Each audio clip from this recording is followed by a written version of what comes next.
Здравствуйте, уважаемые друзья и зрители этого ролика. Сегодня я хотел бы поговорить о вот таком вот небольшом аппаратике, усилителе китайском, который у меня на днях появился.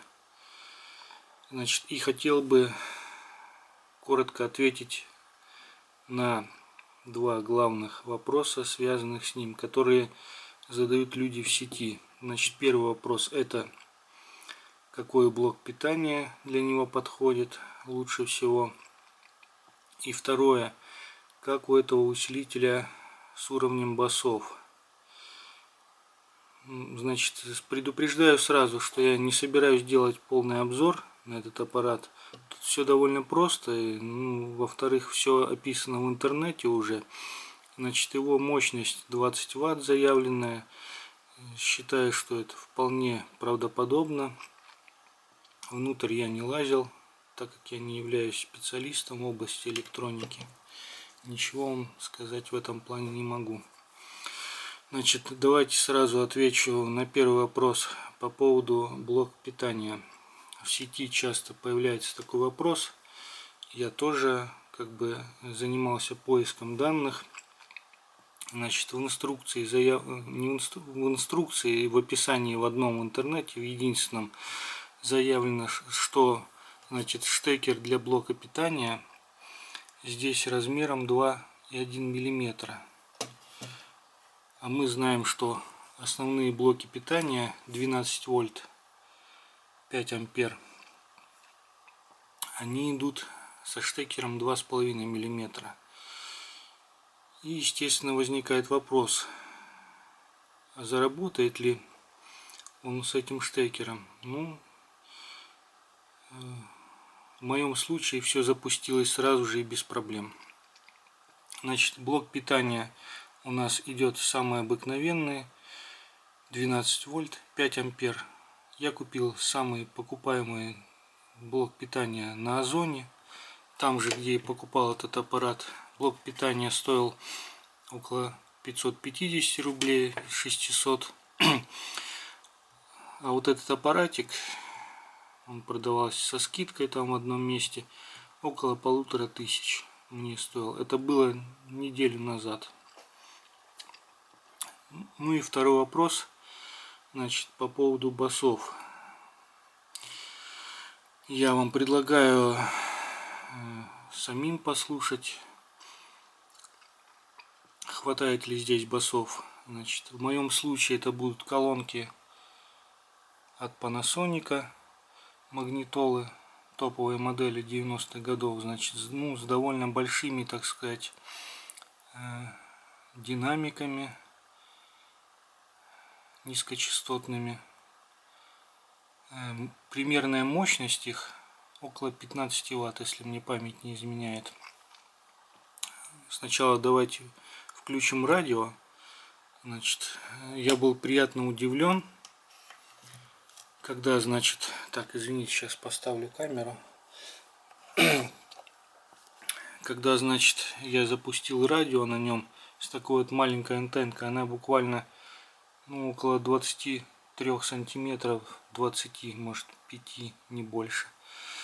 И он, поймал у меня все станции, которые у меня есть в городе.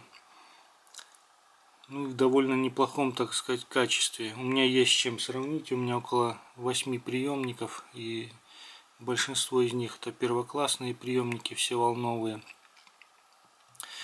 В качестве радиоприемника здесь, так сказать, он выступает довольно неплохо, этот аппаратик. Давайте включим.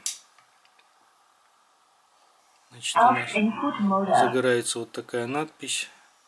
Это у нас лайн вход сейчас работает. Мы переключаем с помощью вот этой вот кнопочки. Это у нас Bluetooth. Станции переключаются с помощью вот этих двух кнопок, предыдущая и следующая. Когда вы запускаете первый раз этот аппаратик, в режиме радио надо нажать вот эту кнопочку, он просканирует весь диапазон FM и заполнит память радиостанциями, так сказать, которые у вас есть в вашем городе. Вот, поддерживая тему, о которой говорила Татьяна Юрьевна, высшее, оказывается, бывает средним, если это образование и оценка оного абитуриентами и образование.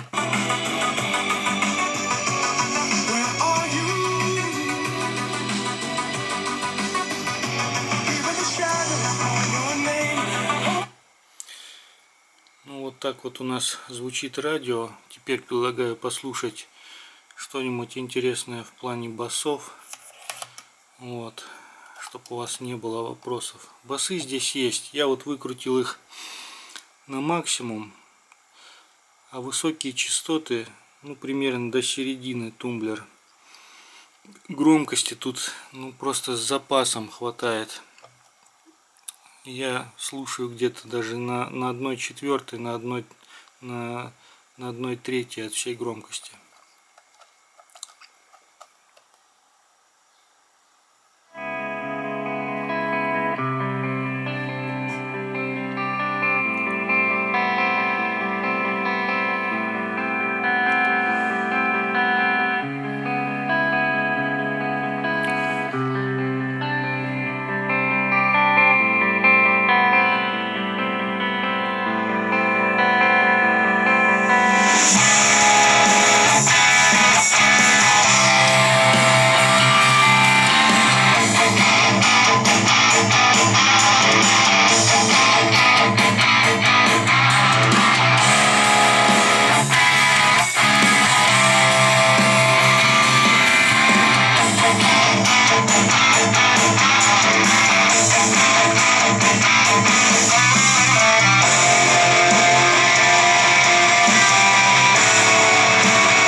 Как вы сами слышите, басов здесь хватает. Нужно просто выбрать правильную композицию и правильные колонки. Напоминаю, что в данном случае у нас Panasonic. По-моему, это 980 модель. Магнитола у меня была с середины 90-х. К сожалению, она перестала функционировать. А колоночки у меня прекрасно работают. Ну и предлагаю еще послушать с линейного входа, с DVD-плеера посмотреть. Давайте сейчас переключусь и посмотрим.